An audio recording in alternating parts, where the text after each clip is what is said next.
हर हर महादेव। देवों का देव महादेव जी के चरण में प्रणाम करती हूँ, मेरा प्रणाम स्वीकार हो। मैया गौरा पार्वती के चरण में प्रणाम करती हूँ, मेरा प्रणाम स्वीकार हो। गणपति ललनवा के चरण में प्रणाम करती हूँ, मेरा प्रणाम स्वीकार हो।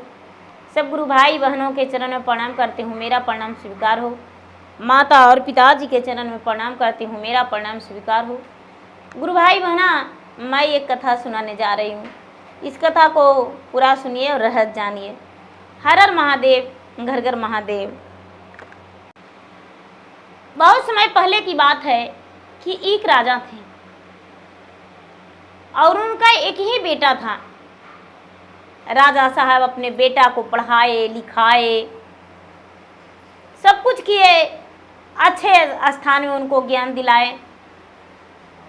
वो जो बेटा था वो पढ़ लिख के जब सक्षम हो गया तो राजा से बोला अपने पिता से कि पिताजी, हम जाएंगे वन में सैर करने। आप तो प्रतिदिन जाते हैं, पशु पक्षी मार कर लाते हैं, लेकिन हम जाएंगे सैर करने। कहने लगे कि आप सैर करने जाएंगे? तो हाँ। पिताजी आज्ञा दे दिए कि जाओ बेटा सैर कर लाओ, कोई बात नहीं।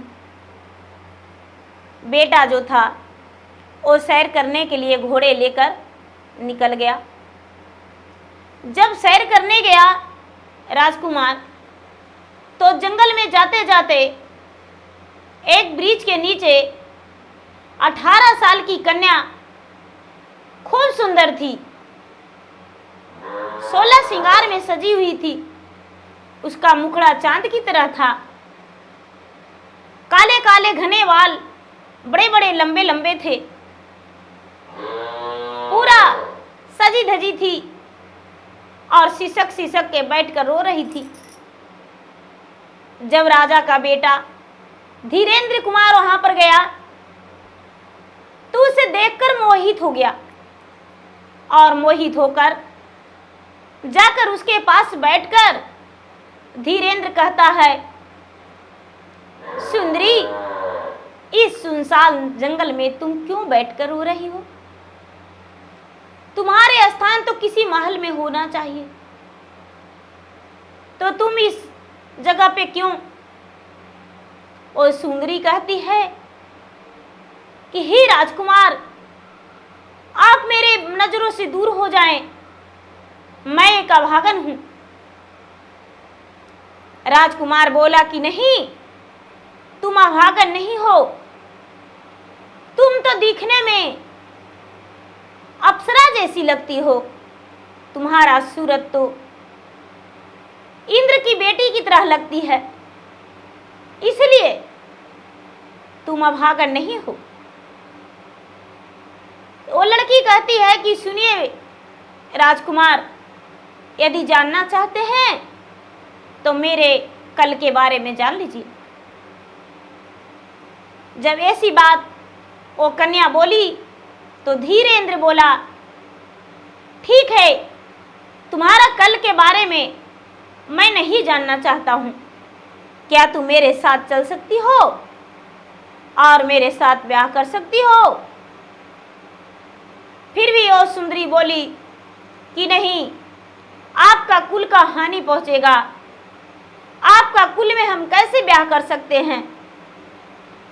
मैं तो एक ऐसी लड़की हूं जिसका हाथ कोई नहीं थाम सकता है। राजकुमार बोला, कैसी हो, जरा मुझे भी बता दो। इतना बात कहते ही वो लड़की कहती है कि क्या बताऊं, मैं एक वेश्या का लड़की हूं, मैं एक वेश्या का लड़की हूं, मैं वेश्या के गोद में पली हूं और उसी का दूध पी के इतना बड़ा हो चुकी हूं। लेकिन हे महाराज, मैं गंगा जल की तरह आज तक पवित्र हूं, किसी परपुरुष ने आज तक मुझ में ठेका तक नहीं। मेरे माँ ने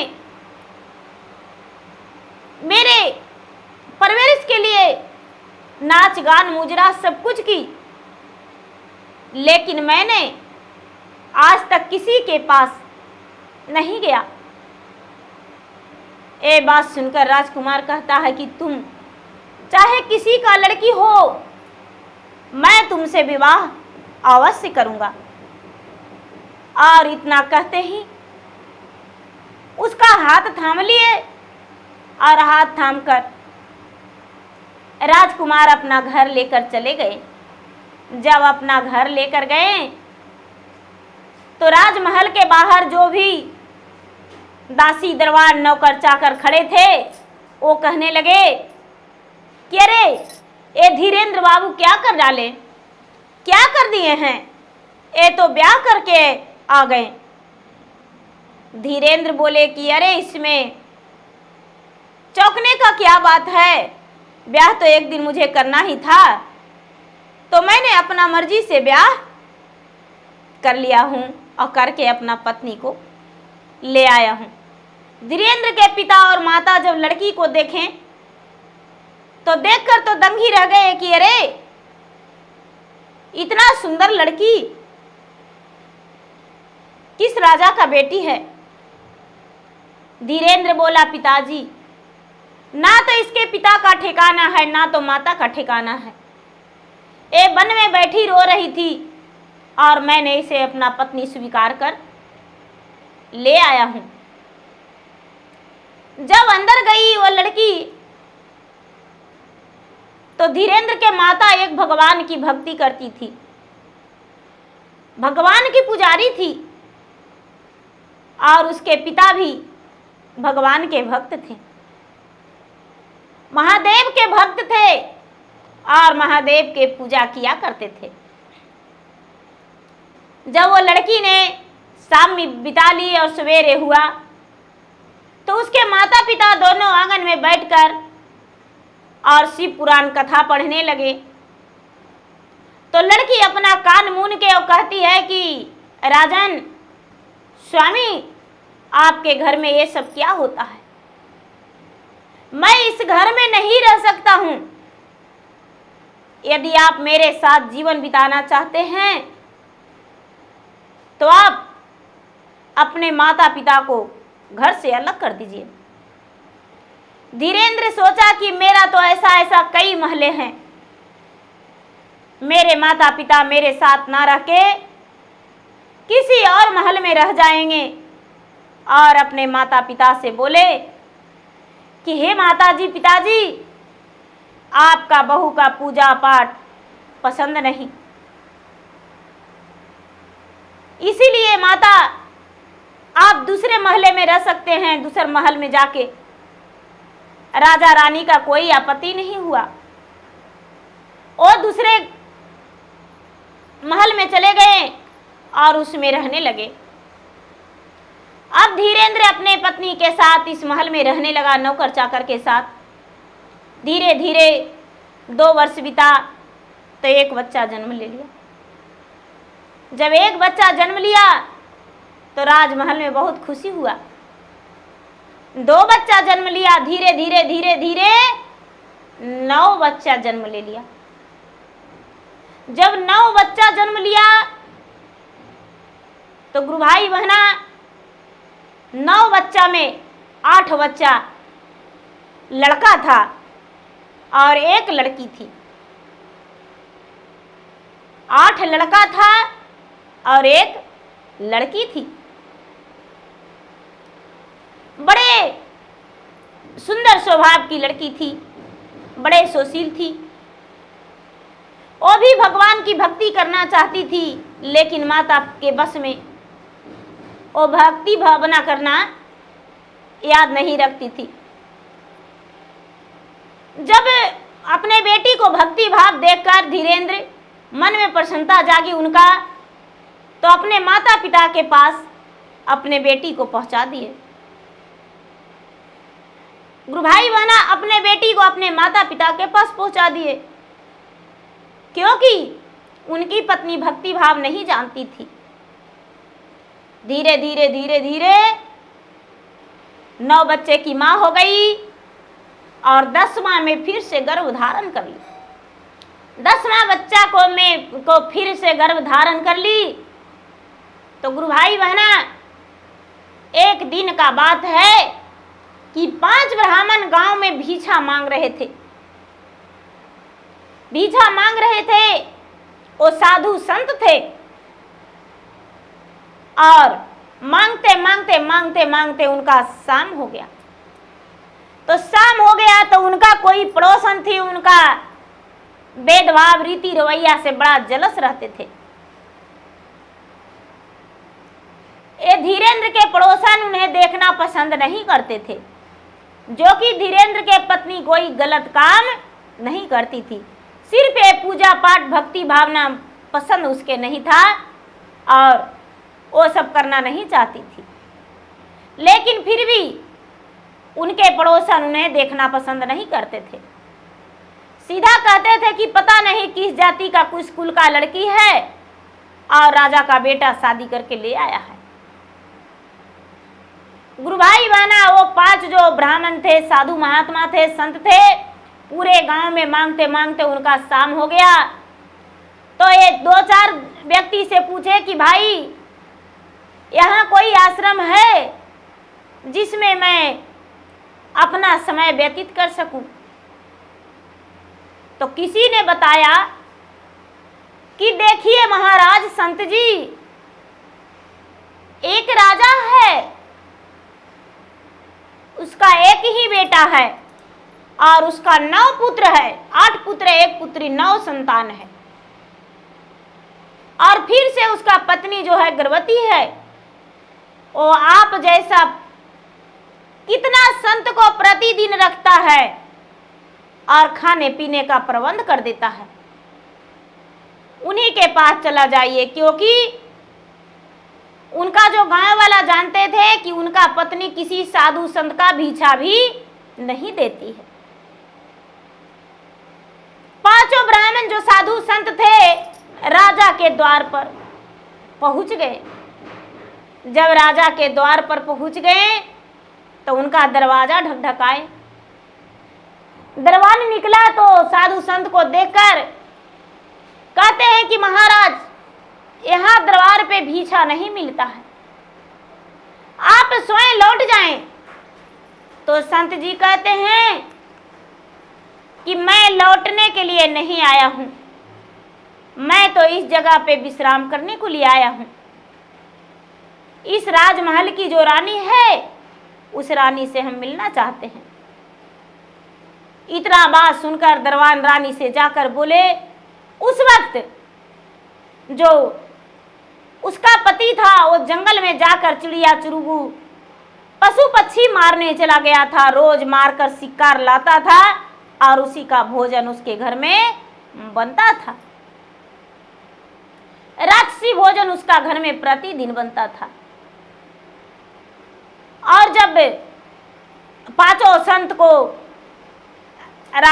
संत मिलकर रानी को बुलवाए, रानी अंदर से आई तो 5 संत को देखकर वो तो चकित रह गई, दंग रह गई। मन ही मन सोचती है कि आहा, हे परमात्मा, हे भगवान, कैसा परीक्षा। मैं तो किसी देवी देवता, किसी पूजा पाठ भक्ति नहीं करता हूं, किसी भिखारी को भी भिक्षा नहीं देता हूं, फिर भी आज शाम का समय है, मेरे द्वार पे 5 संत आ गए हैं, मैं इनका क्या जवाब दूं। शाम को तो किसी का भी घुमाया नहीं जाता है। और उनसे बोले कि महाराज, आप क्या चाहते हैं मुझसे। 5 संत बोले कि पुत्री, मुझे पता चला है कि तुम किसी भी संत साधु का आश्रय देती हो, अपने घर में रहने का जगह देती हो, उसे सोने और रहने का प्रबंध करती हो, खाने पीने का। तो क्या यहाँ पर मैं रहने को लिए आया हूँ। राजकुमारी जो बेचारी जो वेश्या की बेटी थी वो कहती है कि महाराज, आपके रहने के लिए मुझे कोई इतराज नहीं, मैं आपके लिए आगे का जो बैठका है वो बैठका खाली करवा दे रहा हूं, तुरंत तुझे धुलवा दूंगा और आपका सोने का प्रबंध कर दूंगा। लेकिन महाराज, मैं अपने हाथों से आपको भोजन भी नहीं करा सकता, क्योंकि मेरे घर में प्रतिदिन मांसाहारी भोजन बनता है और मैं एक वेश्या का लड़की हूं। मैं कोई पूजा पाठ नहीं करता हूं। इसीलिए महाराज, हे संत बाबा, आप यदि कहें तो मैं अपने ही हाथों से आपका भोजन पानी का सूखा राशन दे सकता हूं। संत बोले, जो संत जी थे वो बोले कि इससे ज्यादा क्या हो सकता है। अरे अंत भला तो सब भला, तुम यदि मेरा खाने और पीने का प्रबंध कर देगी तो सूखा राशन तो मैं चाहता हूं कि मुझे मिल जाए, मैं कुछ ना कुछ भोजन यहां बनाकर खा लूंगा। बेचारी वेश्या की लड़की इस संत को लाकर राशन पानी दे दी गुरु भाई बहना, और पांचों संत मिलकर बड़े प्रेम से आराम से भोजन बनाए। जब भोजन बना रहे थे तो राजा आए, तो राजा थे धीरेंद्र, वो नजर पड़ा तो पांचों संत को एक डंडे लेकर कहते हैं कि अरे तुम कौन हो, मेरे दरवाजे से जल्दी से हट जाओ। मेरे दरवाजे पे तुम्हारे ठहरने का कौन इजाजत दिया, कौन आज्ञा दिया। घर के अंदर से आई वेश्या की लड़की कहती है कि हे स्वामी, आप इन्हें कुछ मत कहिए, संत को मैं रखा हूं, मेरे घर संत रहे हैं और मैं इन्हें राशन पानी सब कुछ दिया। इतना बात सुनकर धीरेंद्र मन ही मन मुस्कुरा गए और सोचते हैं कि लगता है कि मन में इसे कुछ भावना जागृत हुआ है, पूजा पाठ भक्ति भावना मन में इसका ख्याल आया है, तब तो संत को रखी है। अच्छा ऐसा बात है, चलो बहुत अच्छा है। धीरेंद्र बोले, राजकुमार धीरेंद्र, कि हे सुंदरी, चाहो तो बरसों तक यहां तू बाबा के रख सकती हो और बरसों तक भोजन करा सकती हो, मेरे तरफ से कोई इतराज नहीं है। संत जो थे ये बात सुनकर आनंदमय हो गए, उनका मन गदगद हो गया कि चलो राज दरबार में मुझे रहने का सौभाग्य है। अपने से भोजन बनाए, भोजन कर लिए। उसके बाद सवेरा हुआ तो राजनी को बुलाकर कहते हैं कि मैं आपके दरबार से जाना चाहता हूं, आपका आज्ञा चाहिए। जो रानी थी धीरेंद्र के पत्नी, वो कहती है कि स्वामी, एक तो कभी मैं किसी साधु संत, किसी ब्राह्मण, किसी भी भिखारी को दान नहीं दिया था, लेकिन आप पहली बार हैं जो मेरा मन में कुछ ऐसा जागा है कि आपको रहने के लिए मैं यहाँ कहा हूं। इसीलिए आप कुछ दिन और ठहर जाइए, अभी तो एक ही रात बिता है। संत ने बात सुनकर बड़े प्रसन्न हो गए और कहने लगे कि बेटी जैसी आज्ञा। सवेरा हुआ, संत भोजन बनाकर खाकर और इधर उधर मांगने चले गए। धीरे धीरे धीरे धीरे धीरे धीरे लगातार 1.25 महीना रह गए। तो गुरु भाई वहना 1.25 महीना सफलता का दिन होता है, 1.25 महीना में विजय प्राप्त हो जाता है, 1.25 महीना में सौभाग्य है। 1.25 महीना जो है, 1.25 महीना बड़ा शुभ दिन होता है। 1.25 महीना लगातार धीरेंद्र के पत्नी उस 5 संत को भोजन दिया, सूखा अनाज, राशन पानी सब कुछ दिया और बनाने के लिए लकड़ियां भी दिया। 5 संत लगातार 1.25 महीना उनके दरवाजे पे भोजन बनाकर खाएं। और जब 1.25 महीना हो गया तो 5 संत कहने लगे राजा रानी को बैठाकर कि देखिए, हम आपके घर से जाना चाहते हैं, आपसे आदेश लेना चाह रहे हैं। तो राजा रानी कहते हैं कि महाराज, जो भी बातें हैं वो बेझिझक बोलिए, आप क्या कहना चाहते हैं। कहने लगे कि महाराज, भोजन तो आप कराए लेकिन गुरु दक्षिणा नहीं दिए, हमको गुरु दक्षिणा भी चाहिए। राजा रानी कड़क उठे, तूफानों में आवाज उनका निकला हवा के झोंके से। कहते हैं संत, दोबारा मत बोलना। एक तो मैं किसी को रहने का इजाजत नहीं दिया था।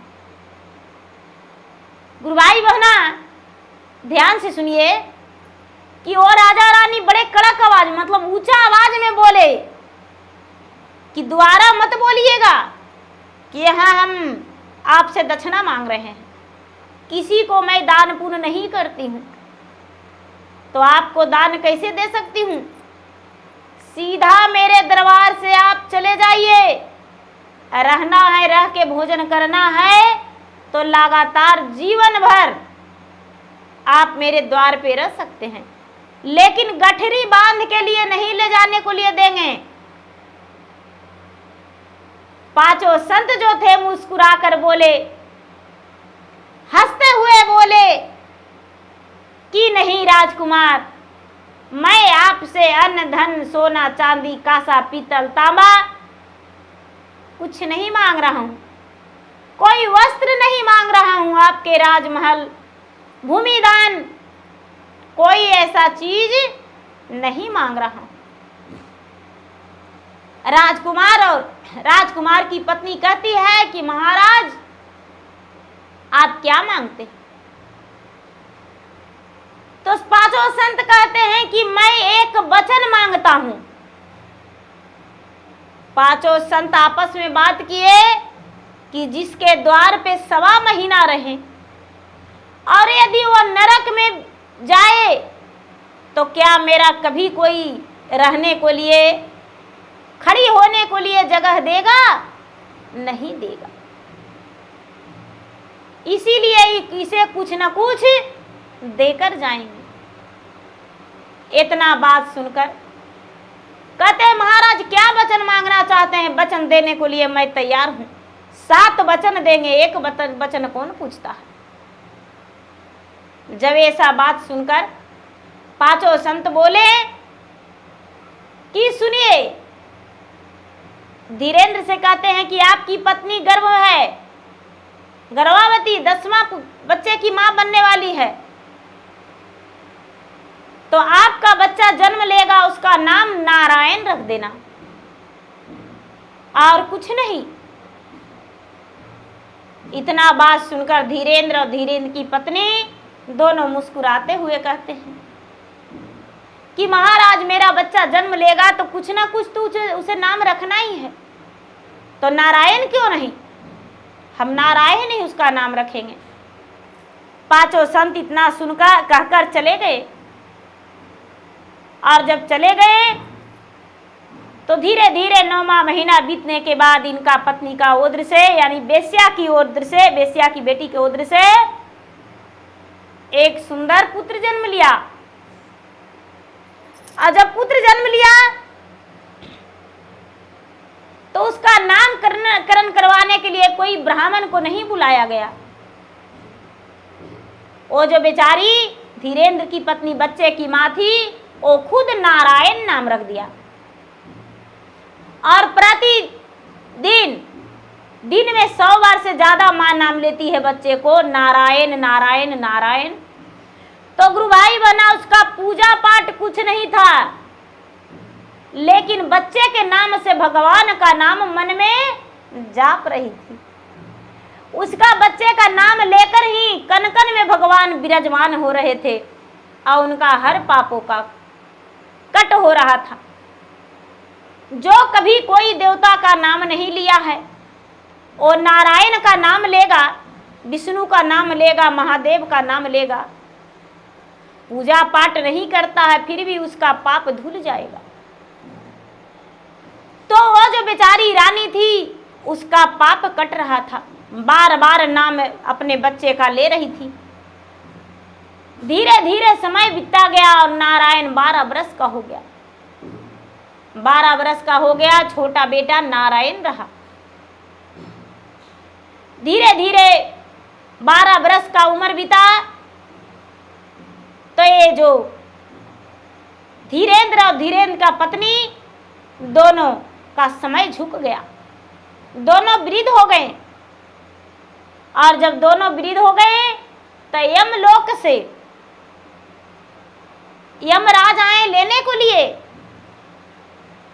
तो यमराज आए लेने को लिए तो बेचारी रानी का हाथ पांव खींचने लगा, गदा से उन्हें पिटाई होने लगा, उनका आत्मा प्राण पखेरु को निकालने लगे। जब प्राण पखेरु को निकालने लगे तो उनका प्राण को निकलने में बड़ा दर्द होने लगा, बड़ा कष्ट होने लगा। जब कष्ट होने लगा तो बेचारी रानी कहती है कि नारायण कहाँ गया, मुझे बचाओ, नारायण कहाँ गया, मुझे बचाओ, नारायण नारायण जल्दी आओ, नारायण जल्दी आओ।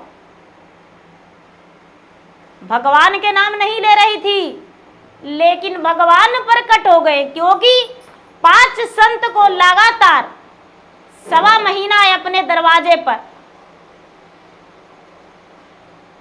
5 संत को लगातार 1.25 महीना अपने दरवाजे पर भोजन कराई थी, चूल्हे दरवाजे पर जलवाई थी और भोजन करवाई थी। इसी के लिए उसका हर पाप कट गया था। और कोई पाप वो लड़की नहीं की थी। लड़की जो थी भले गलत लाइन के उसकी माँ थी, लेकिन वो लड़की गंगा जल की तरह पवित्र थी। जब नारायण आवाज सुने तो नारायण वहां प्रकट हो गए। उनका नारायण नाम का बेटा भी प्रकट हो गया और नारायण भगवान भी प्रकट हो गए और यमदूत को मारने लगे और कहने लगे कि अरे ये तो विष्णु लोक जाएगी, इसे तुम कहाँ ले जाओगे, इसके ले जाने के लिए तो मैं हूं, तुम कैसे ले जा सकते हो नरकलोक में। यमदूत जो थे वो चले गए, खाली हाथ पहुंचे तो यमराज कहते हैं कि अरे हमने तो तुम्हें उसका प्राण लाने के लिए भेजा था, तो तू खाली हाथे आ गया। खाली हाथ कैसे आ गया, उसे लेकर क्यों नहीं आया। जब इतना बात सुना तो यमदूत कहता है कि महाराज स्वामी क्या बताऊं, आपने तो उसे मारने के लिए भेजे, लेकिन जब हम उसका प्राण हरण करने लगे तो नारायण नारायण चिल्लाने लगी। आप तो बोले थे कि कोई पूजा पाठ नहीं करती है, लेकिन वो तो रट लगा दी नारायण नारायण। यमराज कहते हैं कि अरे वो तो नारायण का रटे लगा दी, जो एक बार नारायण कह देता है वो उसका भी स्वर्ग का प्राप्ति होता है, और वो तो नारायण का रटे लगा दी, तो उसको तू कैसे लाया, इसीलिए तो पिटा गया। कभी सोचना भी मत जो नारायण का नाम ले उसको हम नरक में लावे, उसको तो स्वर्ग खुला हुआ है, उसके लिए तो बैकुंठ धाम बना हुआ है। वो तो कितनी बड़ी रानी पटरानी महारानी है, कितना उसके लिए राजमहल बना हुआ है, संगमरमर लगा हुआ है, फूलों का सेज सजा हुआ है, दूध का धारा बह रहा है, उसके लिए बाग बगीचा फुलवारी लगा हुआ है, कमल के आसन लगा हुआ है। उसका तो स्वयं नारायण उसे प्राण लाने के लिए जाएंगे और विष्णु धाम लेकर जाएंगे। इतना बात सुनकर यमदूत बोले कि महाराज आपने स्वयं तो बोले थे, इसीलिए तो मैंने उसे लाने गया। यमदूत लौटकर चले गए और विष्णु जी जो थे, विष्णु जी उनका प्राण को लेकर और विष्णु लोक लेकर गए। जब धीरेन्द्र का भी मृत्यु हुआ तो वो भी स्वर्ग की प्राप्ति हुआ और उनका धीरेन्द्र के कुल में 10 संतान हो गया, 9 पुत्र 1 पुत्रियां। उनका कोई कमी नहीं रहा और सुखी जीवन उनका बिताए। तो गुरु भाई बहना, एक राजा की घर वेश्या की बेटी बनी महारानी। माता पिता जो थे वो भी अपने पुत्र का खिलाफ नहीं हुए। तो गुरु भाई बहना, मेरा वीडियो अच्छा लगे तो मेरा वीडियो का लाइक करें, शेयर करें। चैनल पर यदि नए हैं तो चैनल का सब्सक्राइब करें, बेल आइकन घंटी को दबाएं, जो कि मेरा वीडियो का नोटिफिकेशन सबसे पहले आपके पास जाए और आप मेरा वीडियो का सुन सके, देख सके और लाभ उठाएं। धन्यवाद। हर हर महादेव, घर घर महादेव।